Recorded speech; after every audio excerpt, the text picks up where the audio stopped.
What do concrete statues have in common? A sunken car resting on the bottom, thousands of tires, subway cars, and giant metal trees that we are scrubbing with toothbrushes. Maybe it's the ability of living things to cling to anything they can. Generally speaking, as soon as something ends up at the bottom of the ocean, it will be taken over by living things more or less quickly.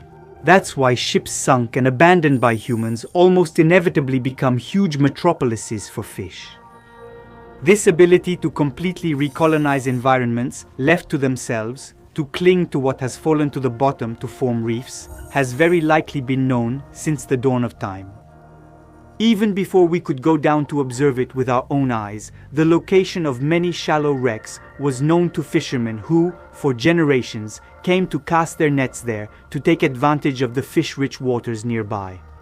But these reefs, where a large number of living organisms come to settle and thrive, are not only about ships that have sunk by accident. Like this wreck lying on its side, whose mast has, in just a few decades, become a nursery teeming with millions of tiny inhabitants.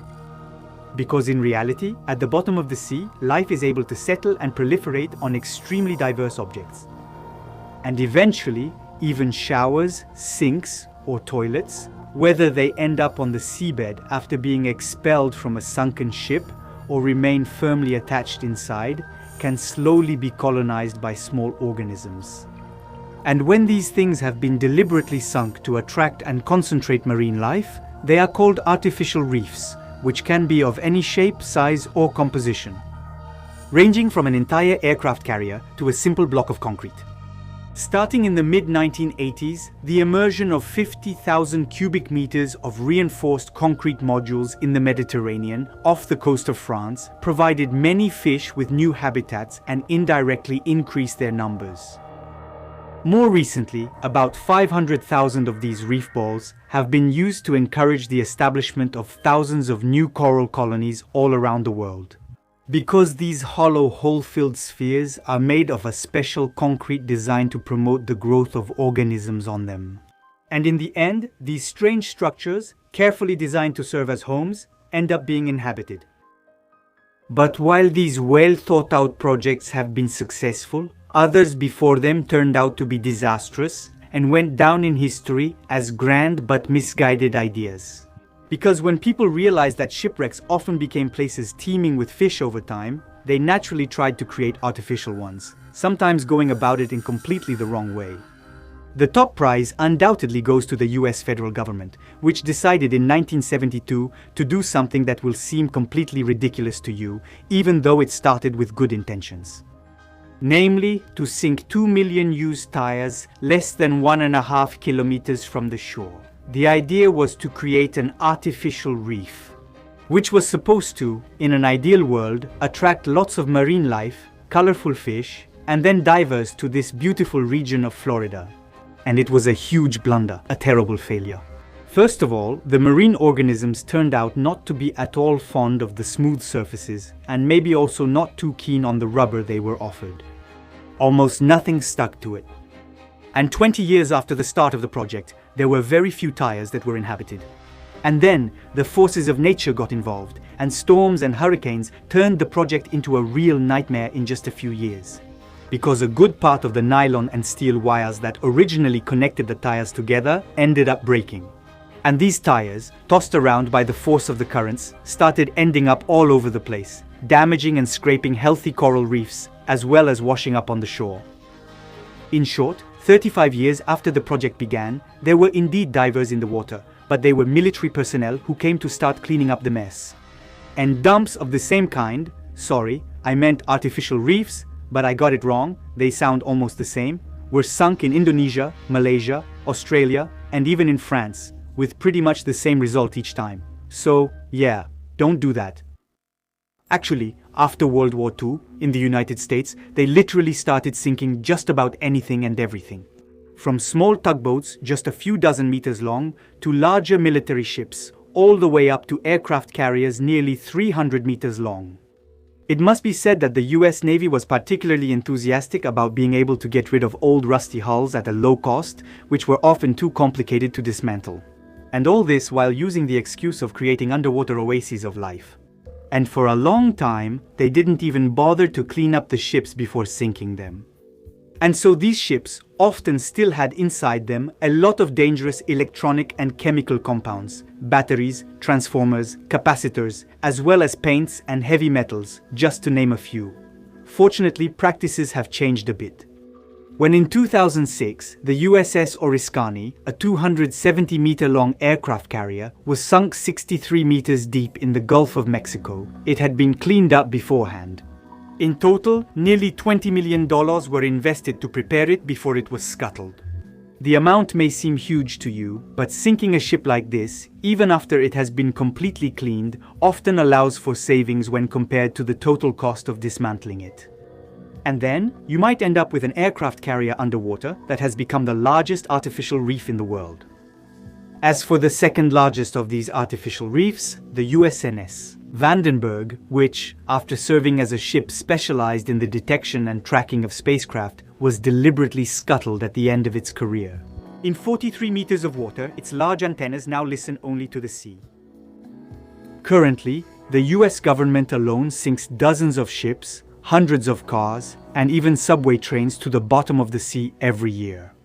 And now, you might say that just like with the tires, this could still be a very bad idea. Well, actually, it turned out to be a real success. In the late 2000s, after 40 years of good and faithful service, 700 New York subway cars that had become obsolete were stripped, their seats removed, decontaminated, loaded onto a barge, and dumped overboard near the coast, where they settled 25 meters below the surface. They now form the Redbird Reef, where over 2 square kilometers you can find hundreds of subway cars from the Big Apple, as well as armored vehicles, barges, and tugboats. The density of fish around this artificial reef, surrounded by sandy bottoms, has increased 400 times in just 7 years. After the project's success, other states began doing the same. And today, along the entire east coast of the United States, there are more than 3,000 subway cars serving as artificial reefs for fish underwater. It's amazing to think that these oases of life usually contrast with the relatively poor environment around them, and are often found where you wouldn't expect them. The warm, clear waters surrounding the Bahamas are known for their turquoise blue, which delights tourists. But in reality, many of these postcard landscapes hide the presence of underwater deserts beneath the surface. If here, these environments are closer to a little corner of hell than paradise for living creatures, it's because the vast stretches of white sand covering the bottom offer wildlife no structure and no shelter as far as the eye can see. For the flora, there is no support, no structure to cling to. So, unless you're an organism that's perfectly happy living buried under the sand, you'll find it pleasant and useful if wrecks are sunk there for you. Obviously, it's not enough to just sink anything anywhere and anyhow to populate deserted underwater regions. For the chosen site to develop, for example, it must necessarily be close to areas where the currents are rich in phytoplankton and nutrients. And only then can the wrecks be transformed into underwater cities, where all living creatures seem to converge. By being in the flat monotony of the deep sea, the only relief for miles around, they will somehow become anchor points. Just like seamounts, they offer shelters rich in crevices, holes, and nooks, where creatures can hide and mate. If the environment where the future artificial reef has been placed is welcoming, this colonization can happen very quickly. For concrete structures, within the first few weeks of immersion, you can see algae starting to take over the area. Like corals, they let their reproductive cells drift with the current and find a suitable substrate to settle on. Steel ships are more difficult to take over. This wreck, named Elpida, which has been at the bottom for almost 3 years, is just beginning to be covered and colonized. In short, the speed at which an artificial reef will be taken over depends on how much time has passed since it sank, on the depth at which it is, and the distance to other nearby natural reefs. And as we have dramatically seen, what it is made of. Life clings wherever it can, but it doesn't like tires. The statues in this sunken museum off the coast of Cyprus are extremely recent. Sculpted from a special kind of concrete full of crevices, they were designed both as works of art and to allow animals, algae, and corals to cling to them. At the time these images were filmed, they had only been on the seabed for 9 months. But already, we can start to see how quickly nature is able to reclaim its place. In a few years, they will be completely covered, just like the sculptures in the underwater museum in Cancun, which were created by the same artist and using the same process, but were submerged more than 10 years earlier.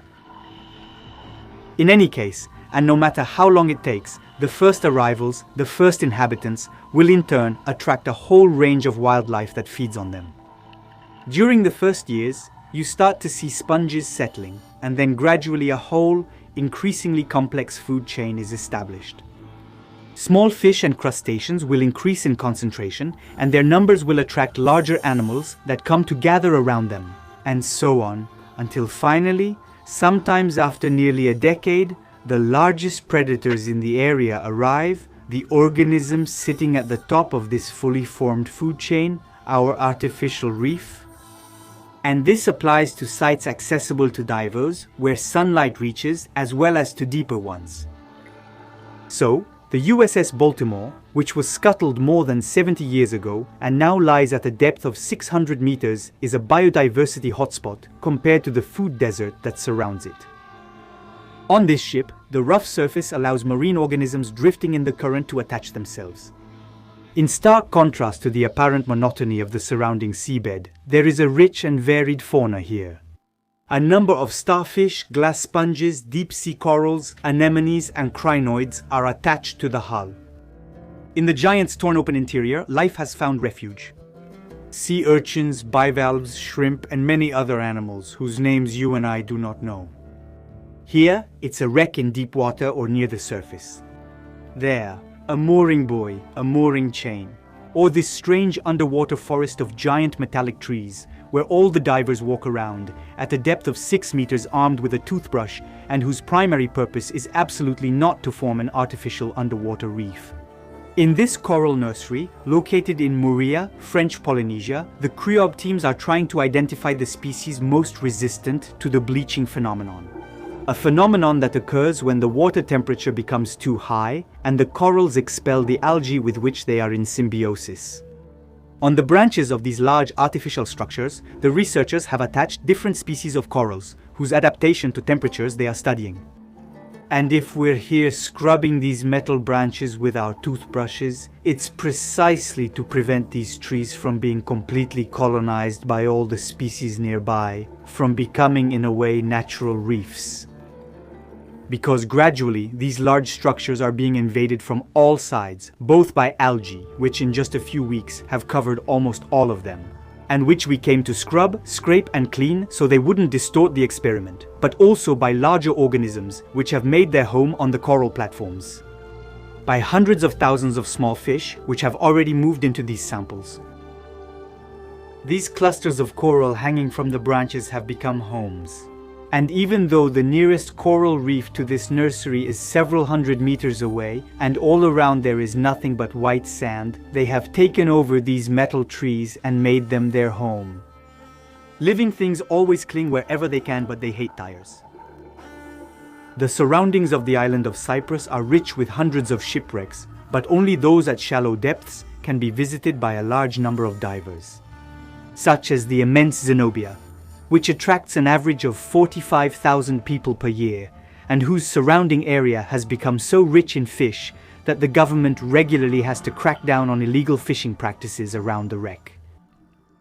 Thus, in this region, and given the growing interest in the seabed, half a dozen decommissioned ships have recently been deliberately sunk, and even though sometimes the primary goal of these artificial reefs is to attract humans.